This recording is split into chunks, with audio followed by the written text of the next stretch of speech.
1999년 대한민국을 공포에 떨게 만들었던 연쇄살인마이자 유영철의 롤모델이라고도 알려져 있는 정두영은 1968년생, 올해 깜빵에서 55세가 되었다고 한다. 정두영은 10개월간 영남 일대를 돌아다니며 총 9명의 피해자를 살해한 뒤 그들의 돈을 훔쳐 도망을 쳤고 이후 사형을 선고받고 깜빵으로 들어가 대질 날만을 기다리고 있던 중 2016년에 첫 돌아버린 건지 교도소에서 탈옥을 시도하는 만행을 보여 결국 도주미수죄로 징역 10개월을 추가로 선고받고 다시 깜빵으로 들어가 특별감시를 받게 되었다고 한다.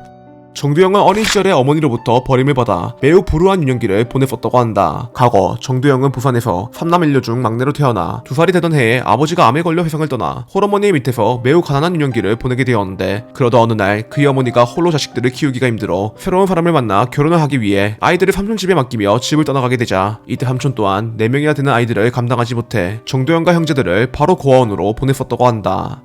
이후 재혼에 성공하게 되었던 어머니가 고아원을 찾아와 정두영을 데리고 돌아가게 되었지만 이때 정두영이 이부 형제들과 싸움을 일으키거나 애 한 명 더 키우기가 경제적으로 부담이 되어 곧바로 그의 어머니가 다시 그를 고아원으로 돌려보내게 되었고, 이후 다시 돌아온 고아원에서 다른 아이들보다 작고 말랐던 체구를 가지고 있었던 탓에 정두영이 동네 북마냥 매일같이 친구들에게 얻어터지게 되자 나를 보호해줄 사람은 아무도 없구나, 살아남으려면 폭력을 저지르며 강해져야겠다 라는 생각이 들어 이때부터 조금씩 악행들을 저지르기 시작했다고 한다. 이후 정두영은 장물아비로 이러고 있던 형을 따라 사회에 나와 이때부터 물건을 훔쳐 형에게 갖다주며 생계를 이어나가게 되었는데, 그러다 어느 날 부산의 한 초등학교에 돈을 훔치기 위해 들어갔다가 그를 제지하려던 교사를 가도로 찌르는 바람에 1개월이란 시간 동안 경찰에 피해 도망을 치게 되었고, 이후 우연히 방범대원에게 붙잡혀 경찰서로 끌려갈 위기에 처하게 되자 이때 그가 또다시 흉기를 꺼내 방범대원을 죽여 살인 혐의로 징역 12년을 선고받은 뒤 이후 감옥 안에서 검정고시에 합격을 하는 등 정신을 차린 모습을 보이기도 했으나 30대가 되어 사회로 돌아오자 다시 정신줄을 놔버린 것인지 출소 직후에 대전에서 도둑질을 하다 붙잡혀 또다시 6개월간 콩밥을 먹게 되었다고 한다. 이후 출소를 하게 되었던 정두영은 친형으로부터 한 여자를 소개받아 그녀와 교제를 시작하게 되었는데, 이때 그가 과거에 어머니로부터 버림을 받았던 것이 생각나 나는 정상적인 가정을 만들고 싶다 라는 꿈이 생겨 그녀와 함께 행복하게 살기 위한 계획을 세우게 되었고, 이와 동시에 행복하게 살기 위해선 10억이라는 금액이 필요하다는 생각이 들게 되자 이때부터 돈을 벌기 위한 방법으로 강도짓을 저지르기 시작했다고 한다. 그렇게 1999년 6월 첫 범행을 저질렀던 정두영은 부산시의 서구에 위치한 부유층 주택가에 침입해 안방에서 현금 수십만 원을 털어서 도망을 치다 그 집에서 일하고 있던 가정부와 마주치게 되었는데, 이때 겁에 질린 가정부가 소리를 지르며 그에게 저항을 하기 시작하자 이에 범행이 탄로날까 두려웠던 그가 그녀를 향해 주먹과 발로 무지막지한 폭행을 가해 피해자를 살해한 뒤 피 묻은 옷과 신발에 불을 질러 증거를 인멸한 채 현장을 떠나게 되었고, 이후 약 3개월 뒤인 9월에도 같은 지역구에 있던 한 빌라에 침입해 현금과 기금속을 훔친 뒤 이를 목격한 가정부를 이전과 같은 방법으로 살해했다고 한다.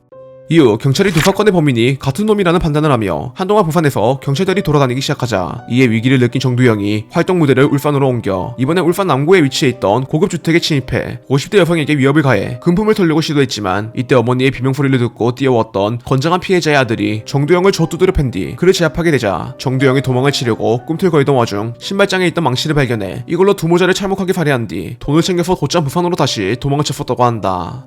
이후 한동안 조용히 몸을 숨기다가 2000년 3월에 다시 범행을 저질렀던 그는 부산에 위치한 한 주택에서 집에 있던 2명의 여성을 살해한 뒤 안방에 있던 금고를 발견해 아령으로 금고를 때려 부수게 되었고, 그러던 중 운동을 마치고 돌아왔던 집주인의 아내가 그를 발견해 소리를 지르게 되자 이에 정두영이 빠따로 그녀를 내리치며 추가적인 살인을 저지르려고 했다가 이때 피해자가 그에게 살려주세요, 아기가 있어요 라며 애원을 해 과거 어머니 없이 자랐던 유년기가 생각나 아기 잘 키워 신고하면 죽인다 라는 말을 남기며 그녀를 살려줬었다고 한다.